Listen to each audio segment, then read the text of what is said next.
Hello everybody, bienvenue chez moi, la vallée de la Drôme.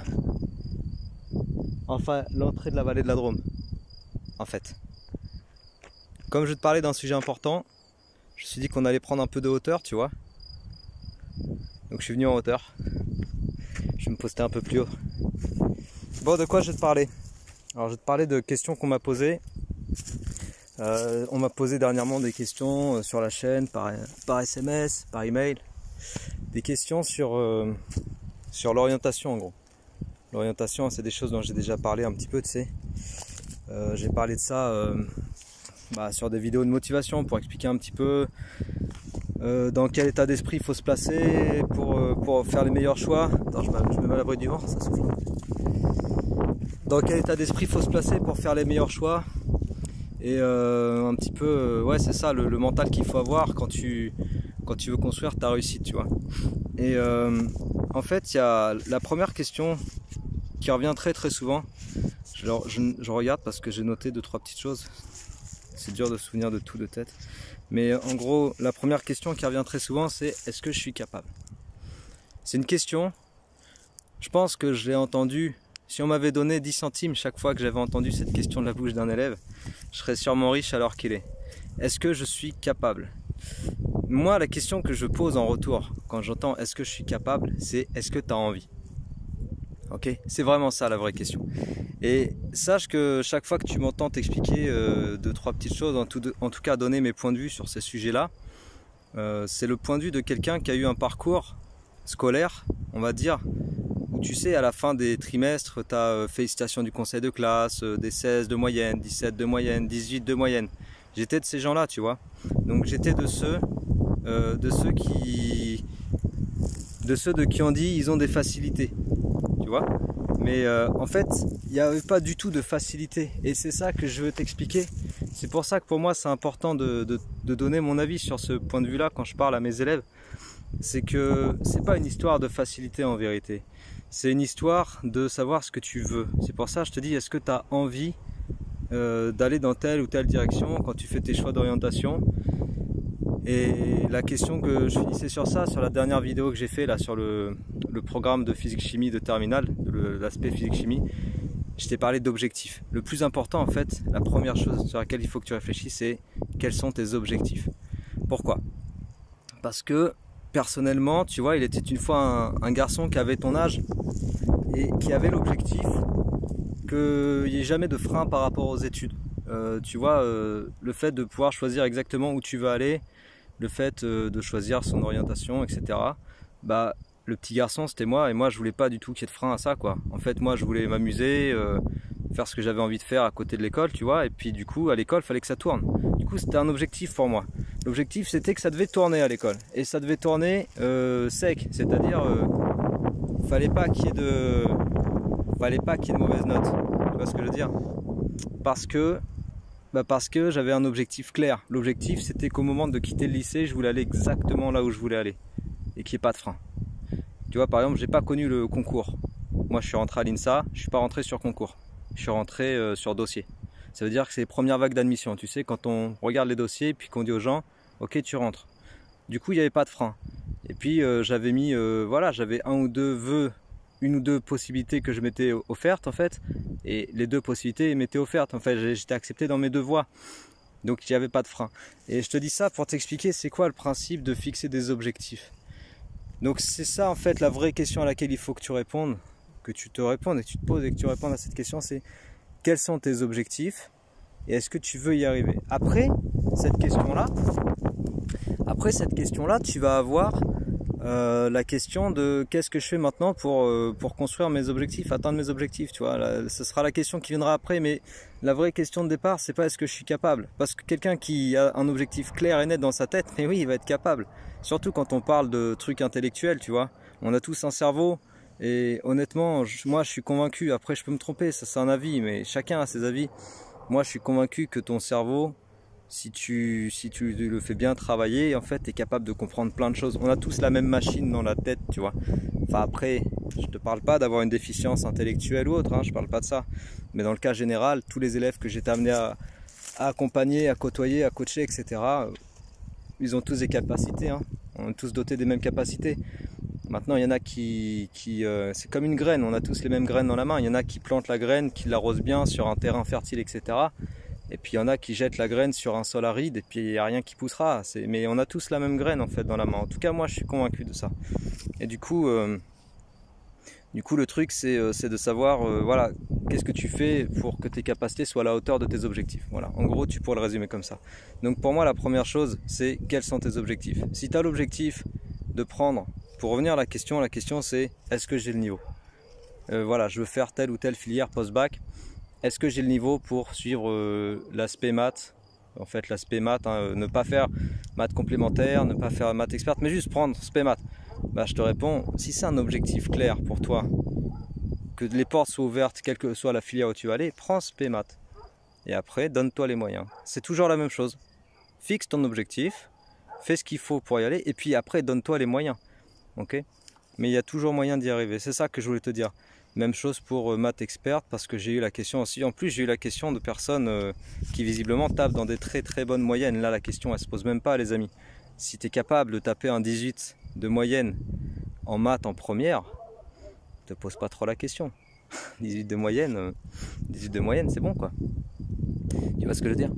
Donc voilà, faut avoir un peu confiance en soi et puis aussi se dire que dans le domaine intellectuel, c'est une question de voilà, après c'est une question d'organisation, travail personnel. Est-ce qu'on est capable de passer 3 heures à bosser à son bureau? Est-ce qu'on est capable de se bloquer un week-end et de dire non mais là je vais pas sortir, je vais bosser parce qu'il faut que je comprenne tel et tel chapitre, etc.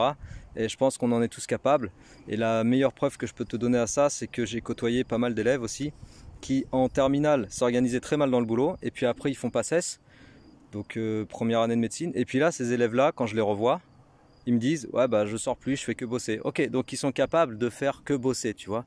Ils en sont capables et ils le découvrent à la rentrée la première rentrée post-bac. Mais si tu en es capable au mois de septembre après le bac, normalement tu en es capable aussi au mois de juin, tu vois ce que je veux dire. Donc c'est vraiment une question d'ambiance et parce que ces élèves le font quand ils sont tous ensemble et que tout le monde doit bosser, bah voilà, tout le monde bosse et puis c'est plus une question. Mais ça, rien ne t'empêche d'avoir cette démarche et cet état d'esprit avant, ok? Donc ça c'était la première chose. Deuxième chose, ouais, la deuxième question du coup, elle va dans le sens de la première, c'était est-ce que du coup, en fonction des spécialités qu'on veut prendre, est-ce qu'il faut envisager une remise à niveau pendant l'été? Est-ce qu'il faut envisager même de prendre de l'avance sur les programmes? Bah là je vais te répondre, c'est très très simple. Si j'étais à votre place là, moi j'ai passé le bac en 2004, tu vois, donc ça remonte, hein. Et puis à l'époque on avait internet, mais c'était pas le même délire qu'aujourd'hui. Il n'y avait pas tout ce qu'on en a aujourd'hui sur YouTube par exemple, il y avait vraiment pas accès à tous les outils pédagogiques qu'on a aujourd'hui, tu vois. Mais si j'étais à ta place là, mais le programme de maths, moi je le fais pendant l'été en fait. Parce qu'à l'époque, moi personnellement, j'ai toujours été coaché, quand je te dis à l'époque, c'est même de toute mon enfance, j'ai toujours été coaché par des personnes qui m'ont poussé à avancer sans attendre qu'on me prenne par la main. Et ça m'a beaucoup aidé. Et c'est un état d'esprit en fait qui aide énormément. C'est-à-dire que si tu avances sans attendre qu'on te pousse, bah forcément tu as toujours un train d'avance, c'est normal. Et là en fait, si j'avais du coup ce même état d'esprit avec en plus à disposition les bouquins sur internet, des vidéos explicatives, des gens qui vraiment te font comme une classe virtuelle chez toi, ben moi en fait, je veux te dire c'est très simple, hein. J'aurais au moins 1 an d'avance sur les cours. Et puis peut-être même que j'irai même pas à l'école, je ferai l'école à la maison, tu vois. Et puis je gagnerai du temps, et puis je ferai d'autres choses à côté, et puis j'apprendrai à être menuisier, et puis j'apprendrai à être charpentier. Je te dis, j'apprendrai plein de trucs en fait, parce que en fait, il y a tellement de choses aujourd'hui au niveau pédagogique pour apprendre par soi-même que tu peux prendre toute l'avance que tu veux. Donc oui, si tu as besoin de te remettre au point sur les programmes de première déjà, si tu penses que tu as des lacunes en maths par exemple, si tu as fait spé maths en première et que tu veux faire spé maths en terminale, si tu penses qu'il y a des lacunes, ouais bien sûr, refais tout le programme. Au moins tu reprends exemple, parce que voilà, on va me dire ouais mais tu parles, mais qu'est-ce qu'on fait concrètement? Bah concrètement tu reprends tous tes contrôles, tu les refais. Ok, tu as 11 ou 12 chapitres, je sais plus, tu fais les 11 ou 12 contrôles. Et puis tu regardes ce que ça donne. Si tu veux en faire plus, bah, tu prends les bouquins, tu fais les exobilans, ceux que je te propose, ceux que tu trouves par toi-même, etc. Il y a plein de choses en vérité, tu peux trouver vraiment matière à travailler. Celui qui veut, il peut. Honnêtement, avec tout ce qu'il y a sur internet aujourd'hui, celui qui veut, il peut. Il n'y a vraiment pas d'excuse quand tu regardes bien le truc, c'est juste une question de temps. Et du coup j'en viens au temps et à l'anticipation, parce que j'en avais parlé de ça en fait dans la vidéo où je t'ai annoncé celle-ci. le temps et l'anticipation. Le temps et l'anticipation, en fait, ça fait partie des gros éléments de l'équation, si tu veux. Dans le contexte, on a dit fixer ses objectifs et se donner les moyens de les atteindre. Si tu mets pas de temps à tes objectifs, c'est-à-dire tu mets des objectifs très hauts, et puis toi, tes actes, ils sont très bas, parce que tu mets pas le temps, en fait, pour construire ta progression, évidemment, tu n'atteindras pas tes objectifs, et tu diras, ouais, mais c'était super dur, mes objectifs. Et c'est normal, il faut du temps, tu comprends? Si tu mets pas le temps, bah forcément, t'as pas le mérite, et puis t'as pas l'accomplissement de ce que tu veux faire, quoi. Et avec le temps, du coup, tu as l'anticipation, mais je t'en parlais juste avant. Anticipation, ça veut dire, par exemple, tu veux faire SPEMAT en terminale, bah tu anticipes et puis tu commences à t'avancer sur le programme de SPEMAT avec les bouquins. Ça, c'est de l'anticipation. Donc je te disais juste avant, j'ai pas besoin d'expliquer vraiment pourquoi du comment ça va t'apporter des choses. Tout le monde s'en doute de pourquoi ça va apporter des choses. Parce que tu prends de l'avance, quoi. Ok, le train, tu pars avant le train, quoi. Tu vois. Attends, je vais bouger un peu. Je sais pas s'il y a du vent, tu vois. J'ai pas moyen d'écouter si la vidéo elle va être beaucoup chargée en vent. Si c'est le cas, désolé. Temps et anticipation, c'est ce que je voulais te dire sur le temps. Et en fait, autre chose qui me vient en tête là, en même temps que je te parle de ça, c'est que, tu vois, je te disais, je fais partie des gens où on aurait pu dire à l'époque où j'avais ton âge, où j'étais au collège, au lycée. Au collège, je sais qu'il y a des gens qui me disaient, ils me disaient très souvent, ouais, t'es un intello. J'étais pas du tout reclus dans mon coin, tu vois. Il y avait plein de copains, c'est pas le problème. Mais il y a plein de gens qui me le disaient, ouais, mais t'es un intello. Et puis dans le sens, c'est facile pour toi parce que je sais pas, tu comprends plus facilement ou qu'est-ce qu'ils pouvaient penser d'autre. T'as des facilités, voilà, c'est ça, c'est la phrase que j'entends souvent, t'as des facilités. Mais non, les amis, c'est pas des facilités. Ça aussi, c'est un truc que j'aimerais le débunker, tu vois. C'est pas une question de facilité.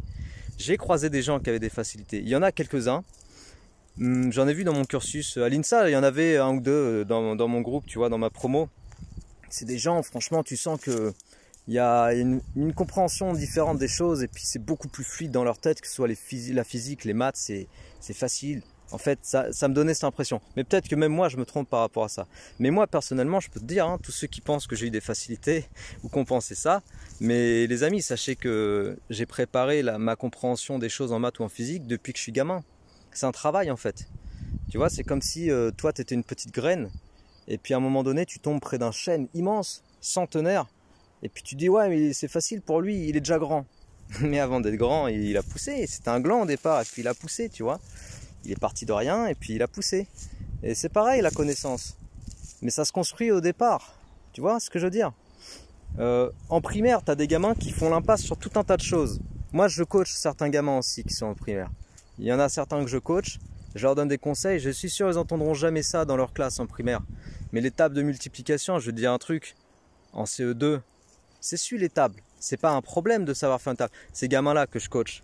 Les divisions en CE2, fin de CE2, c'est bon. De faire une division en virgule, c'est pas un problème. Il n'y a rien qui fait peur à ces gamins-là. Mais c'est parce que je leur dis des choses particulières qui font qu'on voit l'apprentissage d'une autre façon. Mais ces gamins, si tu veux, ils préparent le terrain. Ils sont déjà en train de pousser, puis d'élaborer leur façon de raisonner, leur façon de construire leur compréhension, etc.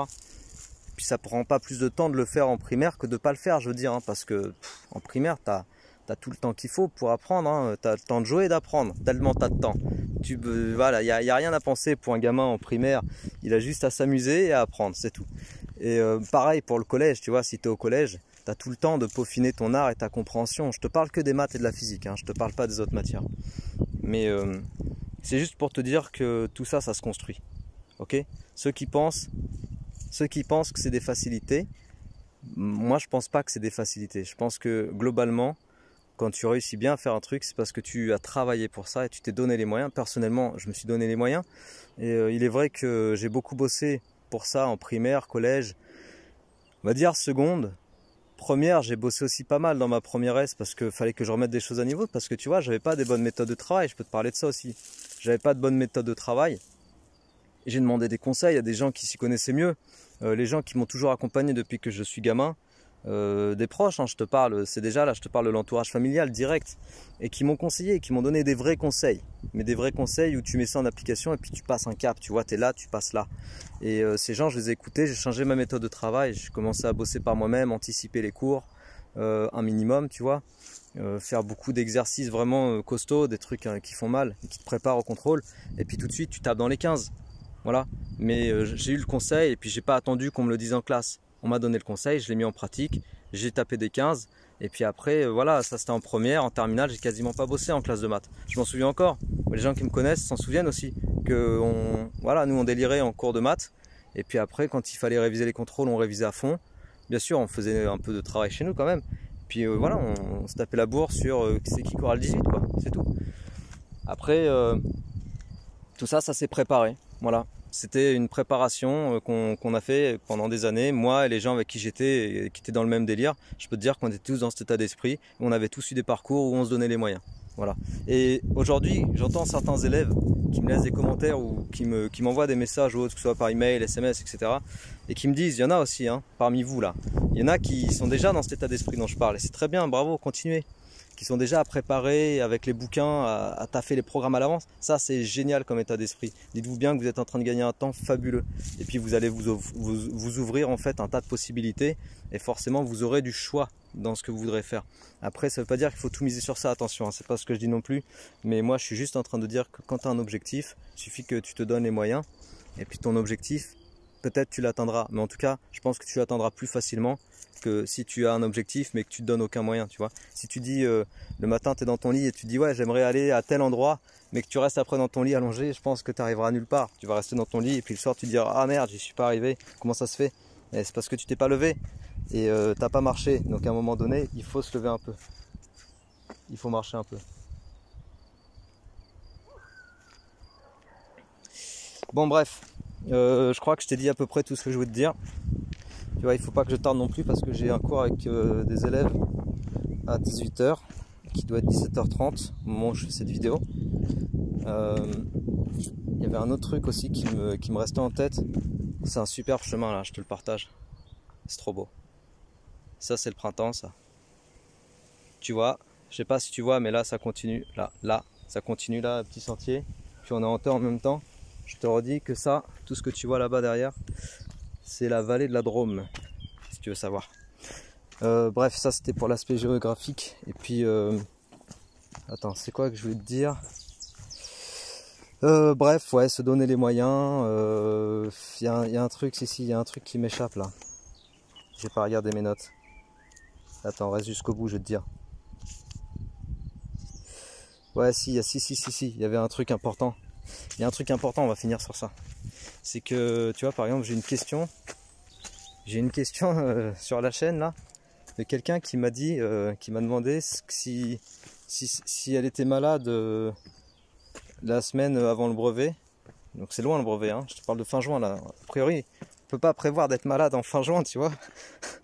Donc elle me disait si je suis malade fin juin, est-ce que tu penses que le jury il peut ne pas me faire passer le rattrapage?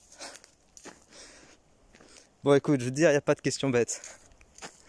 Donc tu peux poser la question, c'est normal. Peut-être je me serais posé la même question, j'en sais rien. Enfin non, je me serais pas posé cette question. Personnellement, j'avais hâte de passer le brevet parce que c'était un challenge. Mais je viens d'une école, si tu veux, entre guillemets, une école de la vie où on m'a toujours formé à se challenger. Moi, je fais pas du tout partie de ceux qui se disent, qui essayent de repousser la problématique pour pas, comment dire... se faire violence quoi. Bonjour.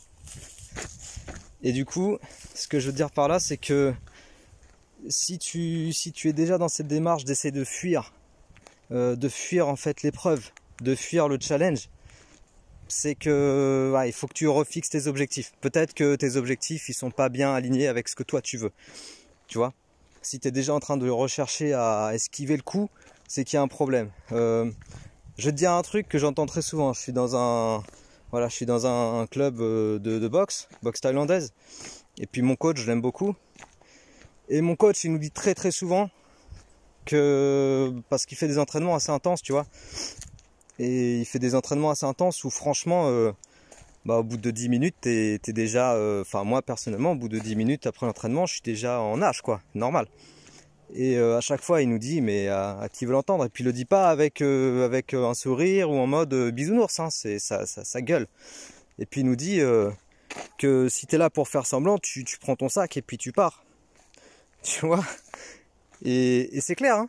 C'est si t'es là, moi c'est ça en fait, l'école de la vie en fait à laquelle j'appartiens, et puis celle où je m'éduque moi-même, tu vois.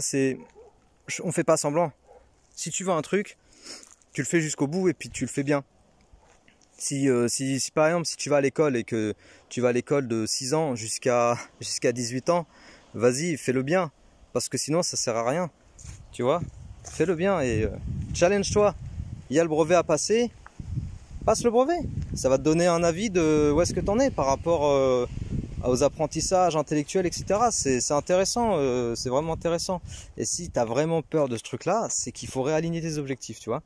Mais non, faut pas chercher à esquiver, faut être honnête, je pense, avec soi-même. Et puis, dans tous les cas, voilà, si tu veux pas le faire, tu dis juste non, je veux pas le faire.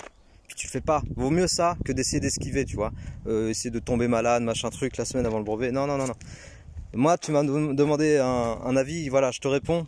Peut-être t'écouteras jamais cette vidéo, toi qui m'as posé cette question, mais je vous le dis les amis, c'est mon point de vue. Mais dans la vie, il faut aller au-devant des challenges qui se posent à nous en fonction des objectifs qu'on essaie d'atteindre.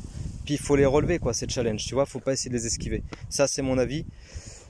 Et je pense que c'est très formateur de faire comme ça. En tout cas, moi, ça m'a apporté plein de choses, ça continue de m'apporter des trucs. Si je te parlais, par exemple, je te disais dans mon club de boxe, perso, je suis pas compétiteur parce que j'ai pas cet objectif, parce que, entre autres, j'ai pas le temps de faire ça. J'aimerais bien. Le nez cassé, si ça devait arriver, c'est pas grave. Mais c'est surtout que j'ai pas le temps, parce qu'il faudrait faire 5 entraînements par semaine. Mais malgré tout, quand je vais à mon entraînement avec ce coach, j'essaye de suivre le même rythme que les compétiteurs. Tu sais pourquoi?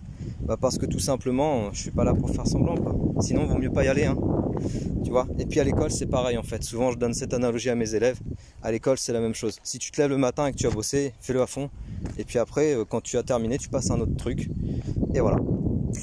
Et bah c'est tout les amis. J'espère que ça vous a plu, cette petite balade champêtre. En même temps, à nouveau un petit tour d'horizon. Voilà. Bon, il fait pas beau aujourd'hui en Drôme, hein. Le ciel est couvert, mais il fait bon. Et ça sent que c'est le printemps, donc il y a du renouveau, il y a du positif. Allez, je vous laisse sur cette note-là, et puis portez-vous bien tous, travaillez bien, fixez vos objectifs, alignez-vous avec vos objectifs, et le reste va suivre, ok? Allez, ciao!